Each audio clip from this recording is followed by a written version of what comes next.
2026년 2월 6일 미국 의회 청문회장 브래드 셔먼 의원이 스콧 베센트 재무장관에게 질문을 던집니다. 재무장관님, 정부가 은행들의 비트코인 매입을 지시하거나 세금을 투입할 수 있습니까?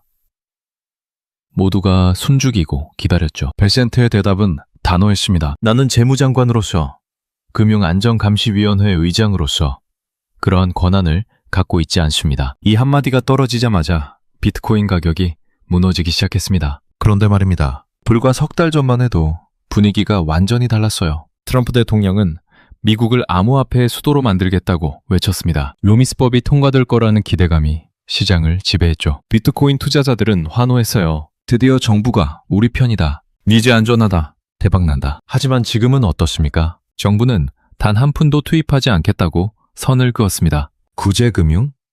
없습니다. 루미스법? 폐기됐습니다. 기존에 압류한 비트코인 5억 달러어치만 보유하고 있을 뿐 새로운 예산 투입은 절대 없다는 겁니다. 하나로 약 7천억 원입니다. 들으면 큰돈 같죠? 근데 이건 새로 산 게 아니에요. 범죄자들한테 압수한 걸 안 팔고 금고에 넣어둔 거예요. 투자자들이 믿었던 안전망이 순식간에 사라진 겁니다. 서울에서는 박모 씨, 48세, 퇴직금 5천만 원을 비트코인에 넣었어요. 트럼프가 지켜줄 거야 라고 믿었죠. 레버리지까지 썼습니다. 그런데 베센트 발언 이후 어떻게 됐을까요? 청산당했습니다. 원금은커녕 빚까지 졌어요. 지금 이 순간에도 수많은 투자자들이 패닉에 빠져 있습니다. 왜일까요? 도대체 이 사이에 무슨 일이 있었던 걸까요? 지금부터 정부가 숨겨왔던 진실을 공개합니다. 트럼프의 약속이 왜 환상이었는지, 비트코인이 왜 디지털금이 아닌 순수 투기 자산인지, 그리고 죽음의 소용돌이가 무엇인지 말입니다. 당신이 비트코인에 돈을 넣었거나 넣을 계획이라면 반드시 들어야 합니다. 끝까지 집중해 주십시오. 시작하기 전에 구독과 좋아요, 그리고 알림 설정 한 번씩만 부탁드리겠습니다. 여러분의 작은 관심이 더 좋은 콘텐츠를 만드는 큰 힘이 됩니다. 자, 그럼 지금부터 시작하겠습니다. 2026년 2월 6일. 그날 청문회장 분위기는 어땠을까요? 의원들은 긴장했고 기자들은 카메라를 들이댔습니다. 왜냐하면요, 이 청문회가 비트코인 시장의 운명을 가를 수 있다는 걸 모두가 알았거든요. 브래드 셔먼 의원은 민주당 소속입니다. 암호화폐 회의적인 걸로 유명하죠. 그가 질문을 던졌어요. 재무장관님, 정부가 은행들의 비트코인 매입을 지시할 수 있습니까? 세금을 투입할 수 있습니까? 이 질문 뒤에 숨은 의도가 뭔지 아세요? 셔먼 의원은 이미 답을 알고 있었어요. 베센트가 안 된다고 할 거라는 걸. 그럼 왜 물었을까요?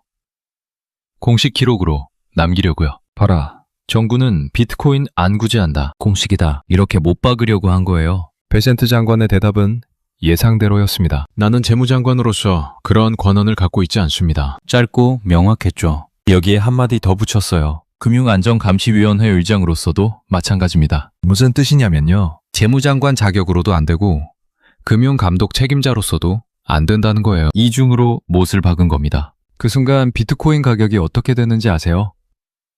실시간으로 떨어지기 시작했어요. 투자자들이 패닉셀에 나선 거죠. 정부가 안 구제해준대. 빨리 팔아야 해. 거래소 서버가 마비될 정도였습니다. 애도 주문이 푹 찔거든요. 근데 여기서 이상한 점이 있어요. 트럼프 대통령은 분명히 친암호화폐 정책을 공약했잖아요. 미국을 암호화폐의 수도로 만들겠다고 했고요. 그럼 재무장관도 당연히 같은 입장일 거라고 생각했죠. 근데 왜 베센트는 정반대 발언을 한 걸까요? 여기에 아주 큰 비밀이 숨어 있습니다. 그런데 여기서 끝이 아닙니다. 먼저 배경부터 말씀드리겠습니다. 루미스법이 뭔지 아세요? 이걸 이해해야 지금 상황이 왜 심각한지 알 수 있거든요. 루미스법은 미국 정부가 비트코인을 전략자산으로 비축하자는 법안이었어요. 쉽게 비유하자면요, 미국 정부가 금을 포트녹스에 쌓아두잖아요. 비트코인도 그렇게 하자는 거였죠. 이게 통과되면 어떻게 될까요? 정부 예산으로 비트코인을 대량 매수합니다. 수백억 달러, 수천억 달러치를요. 그러면 가격이 오르겠죠. 당연히요. 그리고 더 중요한 게 있어요. 정부가 보유하고 있다는 사실 자체가 신뢰를 줍니다. 미국 정부도 인정한 자산이네. 안전하겠다. 이런 인식이 퍼지는 거예요. 그러면 개인 투자자들도 삽니다. 기관들도 삽니다. 선순환이 시작되는 거죠. 가격이 오르면 정부 자산 가치도 올라가고요. 정부는 수익을 보고 투자자들도 수익을 봅니다. 모두가 행복해지는 그림이었어요. 트럼프 대통령이 당선됐을 때 암호화폐 업계가 왜 환호했는지 이제 아시겠죠? 드디어 우리 편인 대통령이 왔다. 루미스법이 통과될 거다. 비트코인 시대가 온다. 이런 기대감이 시장을 지배했습니다. 실제로 작년 11월 트럼프 당선 이후 비트코인 가격이 급등했어요. 기대감만으로도 가격이 올랐던 거죠. 그런데 베센트 장관의 발언으로 이 모든 기대가 산산조각 났습니다. 루미스법은 이미 폐기됐고 새로 추진할 의사도 없다는 겁니다. 눈치채셨습니까? 트럼프의 공약과 현실이 다르다는 걸요. 그런데 중요한 게 있습니다. 그럼 정부는 비트코인을 아예 안 갖고 있냐? 그건 아닙니다. 베센트 장관은 이렇게 말했어요. 기존에 압류된 비트코인 중 5억 달러 규모를 매각하지 않고 보유하고 있습니다. 하나로 약 7천억 원 정도 됩니다. 들으면 엄청 큰 돈 같죠? 근데 이게 함정입니다. 이건 새로 산 게 아니에요. 범죄자들한테 압류 안 팔고 있는 거예요. 쉽게 비유하자면요. 경찰이 마약상 잡아서 현금 1억 원 압수했어요. 그걸 국고에 안 넣고 금고에 보관만 하고 있는 거예요. 이게 투자인가요? 아니죠. 그냥 보관이에요. 여러분, 이게 무슨 뜻인지 아세요? 정부는 비트코인에 단 한 푼도 투자할 의사가 없다는 겁니다. 투자자들이 원했던 건 이게 아니었어요. 정부가 예산을 투입해서 적극적으로 비트코인을 사주는 거였거든요. 그래야 가격이 오르니까요. 베센트 장관은 더 명확히 못을 박았습니다. 예산 중립 원칙에 따라 추가 매입도 가능하다고 했어요. 예산 중립이라는 말 들어보셨나요? 쉽게 말하면요. 채돈 안 쓴다는 겁니다. 기존 예산 범위 내에서만 한다는 거예요. 즉, 세금 투입은 절대 없다는 뜻이죠. 투자자들 입장에서 생각해보세요. 정부가 구제해 줄 거라고 믿었는데 안 해준대요. 루미스법으로 가격 받쳐줄 거라 기대했는데 폐기됐대요. 5억 달러 보유하고 있다고 하는데 그건 압류품일 뿐이래요. 배신감이 들겠죠? 실제로 베센트 발언 직후 비트코인 투자자 커뮤니티가 어땠는지 아세요? 정부한테 속았다. 트럼프는 거짓말쟁이다. 다 팔아야 하나. 이런 글들이 넘쳐났어요. 공포가 시장을 지배하기 시작한 겁니다. 그런데 이게 끝이 아닙니다. 베센트 장관의 발언 후 시장에 어떤 일이 벌어졌는지 아세요? 비트코인 가격이 지지선을 뚫고 내려갔습니다. 시장 분석업체 셀렉스 리서치는 비트코인의 다음 지지선은 73,000달러라고 했어요. 지지선이 뭐냐고요? 쉽게 말하면요. 바닥이에요. 이 선 아래로는 안 떨어질 거라고 투자자들이 믿는 가격대죠. 근데 지금 그 선마저 위태로운 상황입니다. 한화로 약 1억 원, 조금 넘는 가격이에요. 몇 주 전만 해도 1억 5천만 원 했는데요. 5천만 원 가까이 증발한 겁니다. 더 무서운 건 투자 심리예요. 테닉스 리서치는 이렇게 말했습니다. 현재 자금 흐름을 볼 때 투자 심리가 크게 위축된 상태입니다. 뚜렷한 반등 촉매제가 없어 저가 매수에 나설 시점은 아닙니다. 무슨 뜻이냐면요. 지금 싸게 사도 더 떨어질 수 있다는 거예요. 바닥이 어딘지 모르겠다는 거죠. 여러분, 이 말이 얼마나 무서운지 아세요?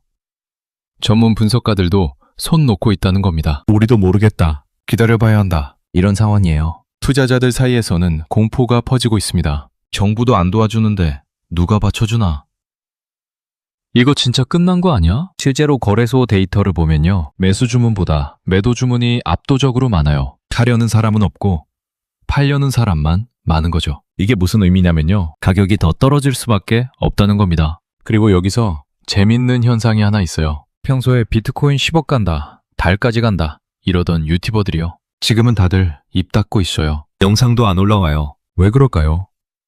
자기들도 무렸거든요. 말할 수가 없는 거죠. 여기서 더 중요한 게 있습니다. 여기서 한 사람이 더 등장합니다. 바로 마이클 버리예요. 영화 빅쇼트 보셨나요? 2008년 금융위기를 미리 예측해서 대박난 그 투자자 맞습니다. 월스트리트가 주택시장은 절대 안 무너진다고 할 때 혼자 무너진다고 베팅했던 사람이죠. 그리고 맞았어요. 수천억 원을 벌었습니다. 그가 서브스택이라는 플랫폼에 글을 올렸어요. 비트코인은 금과 같은 가치 하락 방어 수단이 아닌 순수 투기 자산임이 드러났다. 투기 자산이라는 단어 강하죠. 투자가 아니라 투기라는 겁니다. 도박이라는 거예요. 비유해 볼게요.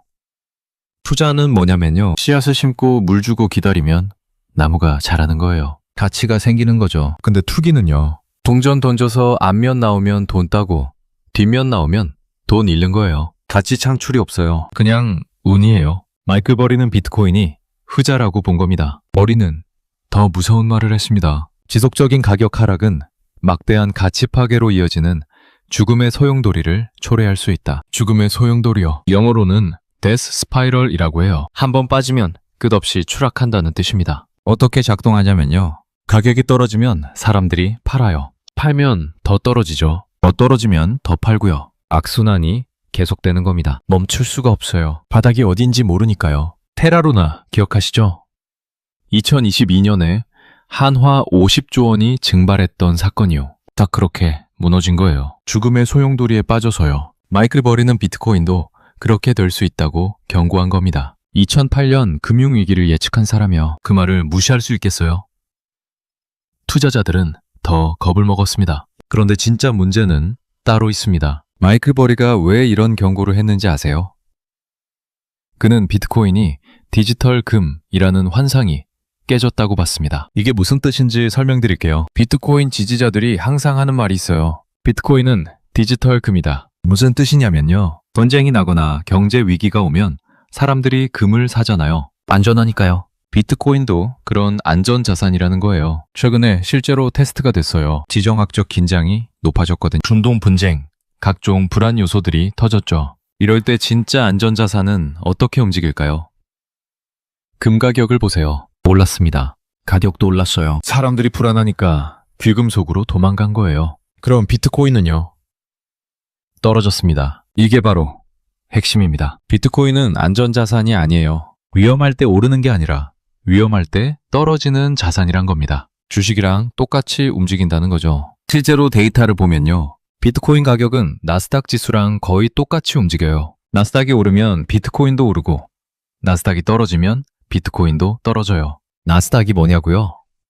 미국 기술주 지수예요. 테슬라, 엔비디아 같은 회사들이요. 경기가 좋을 때 잘 나가고 경기 안 좋을 때 떨어지는 주식들이죠. 그러니까 비트코인도 마찬가지란 겁니다. 경기가 좋을 때 사고 불안할 때 파는 자산이에요. 금처럼 불안할 때 사는 자산이 절대 아니라는 거죠. 마이클 버리는 이걸 두고 순수한 투기 자산임이 드러난 것이라고 평가했습니다. 이게 바로 트럼프의 약속이 환상이었던 이유입니다. 정부가 구제해주지 않는 순수 투기 자산, 위험할 때 오히려 더 떨어지는 자산. 이게 비트코인의 실체였던 거예요. 더 무서운 건 지금부터입니다. 마이클 버리는 더 심각한 시나리오를 제시했어요. 금과 은 가격도 최근 10%에서 30% 급락했다는 겁니다. 아까 금은 올랐다며? 이렇게 생각하실 수 있어요. 맞아요. 실물금은 올랐어요. 근데 금 선물 시장은 떨어졌어요. 선물이 뭐냐고요? 쉽게 말하면요. 실제 금을 사는 게 아니라 금 가격에 베팅하는 거예요. 금이 오를 거야 하면 롱을 잡고 금이 떨어질 거야 하면 숏을 잡는 거죠. 근데 여기에 문제가 있어요. 코인과 귀금속을 함께 묶은 복합 금융 상품이 있거든요. 무슨 말이냐면요. 한 바구니에 비트코인도 넣고 금 선물도 넣고 은 선물도 넣은 상품이에요. 한쪽이 흔들리면 다른 쪽에서도 강제 청산이 연쇄로 발생한다는 겁니다. 실제로 지난달 말 코인 가격 하락으로 최대 10억 달러 규모의 귀금속이 청산됐다고 해요. 한화로 약 1조 4천억 원입니다. 여러분, 이게 얼마나 무서운지 아세요? 코인이 떨어지니까 금과 은까지 같이 팔린 거예요. 왜요? 복합 상품이 청산당하니까요. 청산이 뭐냐면요. 거래소가 너 더 이상 버틸 돈 없으니까 강제로 정리한다 하면서 시장에 팔아버리는 거예요. 마이클 버리는 이렇게 경고했습니다. 실물로 뒷받침되지 않는 토큰화 금속 선물 시장이 무너지면 담보 가치가 함께 떨어지는 죽음의 소용돌이가 나타날 수 있다. 쉽게 말하면요. 도미노예요. 하나 넘어지면 다 넘어지는 거죠. 코인 떨어짐, 복합 상품 청산됨, 선물 팔림, 금 선물 가격 떨어짐, 또 다른 복합 상품 청산됨, 더 많이 팔림. 이런 식으로 연쇄 반응이 일어나는 겁니다. 멈출 수가 없어요. 버리는 이걸 죽음의 소용돌이라고 부른 거예요. 이제 가장 중요한 이야기입니다. 마이클 버리는 최악의 시나리오까지 제시했습니다. 비트코인이 5만 달러까지 밀리면 채굴 업체들의 줄도사는 물론 토큰화된 금속 선물 시장이 매수자가 전무한 블랙홀로 빨려 들어갈 수 있다. 하나로 약 7천만 원입니다. 지금보다 3천만 원 이상 더 떨어진다는 겁니다. 채굴 업체들이 망하면 어떻게 될까요? 비트코인 시스템 자체가 흔들려요. 비트코인은 채굴자들이 거래를 검증하고 블록을 만들거든요. 근데 채굴자들이 다 망하면요, 거래가 느려져요. 시스템이 멈출 수도 있고요. 그러면 비트코인의 가치는 더 떨어지겠죠. 그리고 금속 선물 시장까지 무너지면요, 금융 시스템 전체에 충격이 갑니다. 왜냐하면 은행들도 이런 상품에 투자했거든요. 손실이 나면 은행도 흔들려요. 2008년 금융위기가 어떻게 시작됐는지 기억하시죠? 주택담보대출 하나 터지니까 전 세계 금융이 무너졌잖아요. 여러분, 이제 연결해 볼까요? 정부는 구제금융 안 해줍니다. 베센트 장관이 명확히 선을 그었어요. 루미스법은 폐기됐습니다. 새로운 예상 투입도 없습니다. 마이클 버리는 죽음의 소용돌이를 경고합니다. 5만 달러까지 떨어질 수 있다고요. 답은 바로 이겁니다. 비트코인은 정부의 보호막 없이는 그냥 투기 자산이었습니다. 트럼프가 약속했던 비트코인 천국은 처음부터 환상이었던 거예요. 디지털 금? 아니에요. 안전자산? 아니에요. 정부 지원? 없어요. 순수한 투기판이었던 겁니다. 이게 바로 2026년 2월 6일 베센트 장관의 발언이 폭탄이었던 이유입니다. 환상이 깨진 거예요. 투자자들이 믿었던 모든 게 거짓이었다는 게 드러난 거죠. 그럼 도대체 왜 이렇게 된 걸까요? 생각해보세요. 트럼프 대통령이 당선됐을 암호화폐 업계는 축제 분위기였어요. 미국을 암호화폐의 수도로 만들겠다는 공약을 믿었죠. 루미스법이 통과될 거라 기대했고요. 그런데 정작 재무장관은 정반대 입장을 밝힌 겁니다. 왜일까요? 첫 번째, 정부가 비트코인을 사려면 세금이 들어갑니다. 국민 돈이죠. 근데 비트코인이 떨어지면요, 국민 세금이 날아가는 거예요. 정치적 부담이 엄청납니다. 정부가 우리 세금으로 도박했다는 비난이 쏟아지겠죠. 두 번째, 금융 안정성 문제예요. 정부가 비트코인에 수백억 달러를 투입했는데 폭락하면요, 금융 시스템 전체가 흔들려요. 국가 신용도가 떨어지고요, 달러 가치도 흔들릴 수 있어요. 이건 감당할 수 없는 리스크죠. 세 번째, 국제 관계예요. 미국이 비트코인을 국가 자산으로 인정하면 중국은 어떻게 반응할까요? 미국이 달러 패권을 포기하나?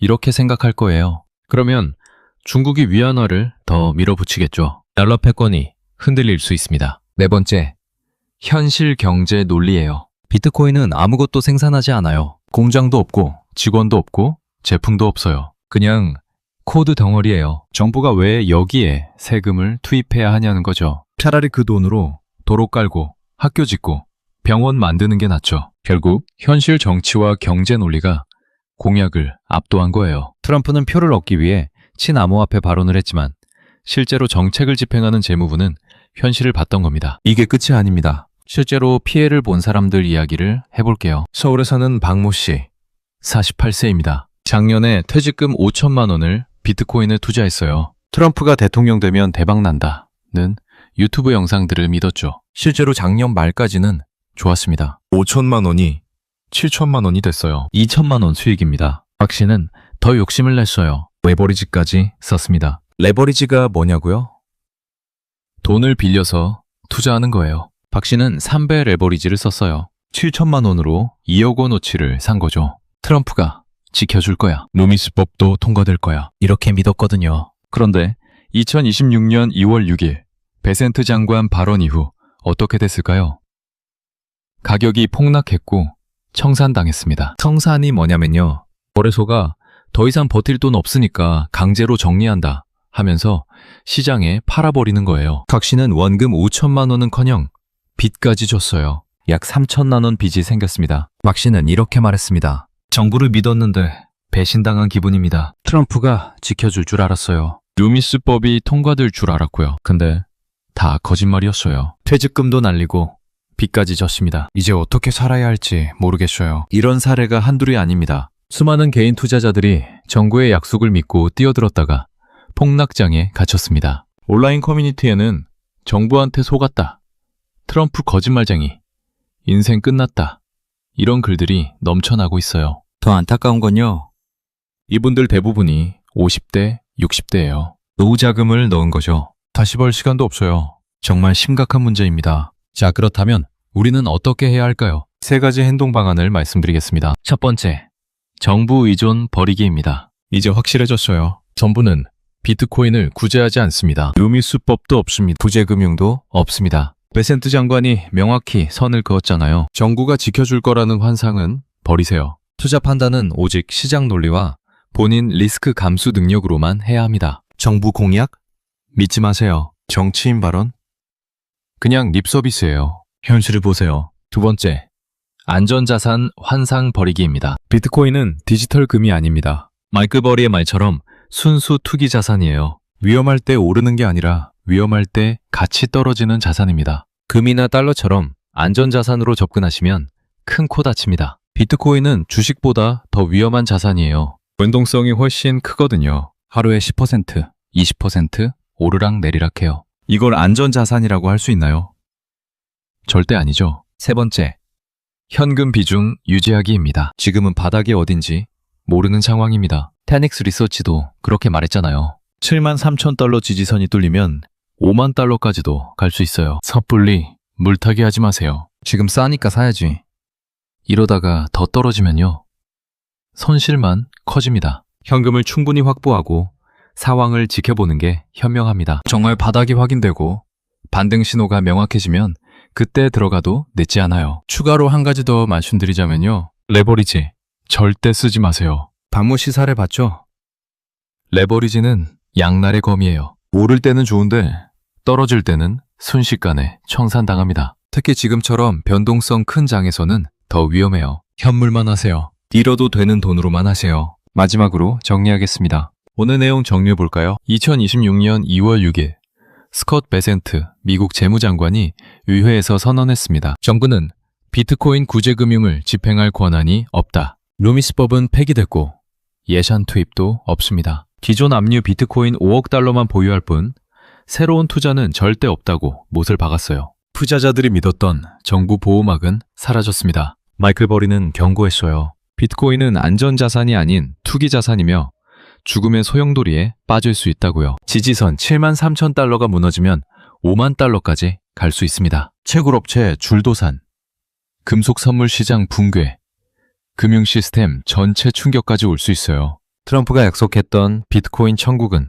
환상이었습니다. 정치적 수사와 현실은 달랐던 거예요. 공약은 표를 얻기 위한 것이었고 실제 정책은 현실 논리를 따른 겁니다. 세금 투입 부담, 금융 안정성, 국제관계, 경제 논리, 이 모든 게 루미스법을 막았어요. 수많은 개인 투자자들이 피해를 봤습니다. 퇴직금 날리고 빚까지 진 사람들이요. 정부를 믿었다가 배신당한 기분이라고 했어요. 안타까운 일이지만 이게 현실입니다. 이제 선택은 여러분 몫입니다. 정부 의존을 버리고 냉정하게 판단하실 건가요? 안전자산 환상을 버리고 투기자산으로 접근하실 건가요? 현금 비중 유지하고 바닥 확인될 때까지 기다리실 건가요? 아니면 여전히 환상을 붙잡고 계실 건가요? 시장은 냉혹합니다. 감정이 아닌 논리로 움직여야 살아남습니다. 정부가 지켜주지 않아요. 유튜버도 책임 안 져요. 본인만이 본인 돈을 지킬 수 있습니다. 선택은 지금입니다. 여러분은 어떻게 생각하시나요? 댓글로 여러분의 의견을 자유롭게 남겨주세요. 구독과 좋아요는 더 나은 콘텐츠를 만드는 데 큰 도움이 됩니다. 알림 설정까지 해두시면 새로운 영상을 가장 먼저 만나보실 수 있습니다. 다음 영상에서 또 만나겠습니다.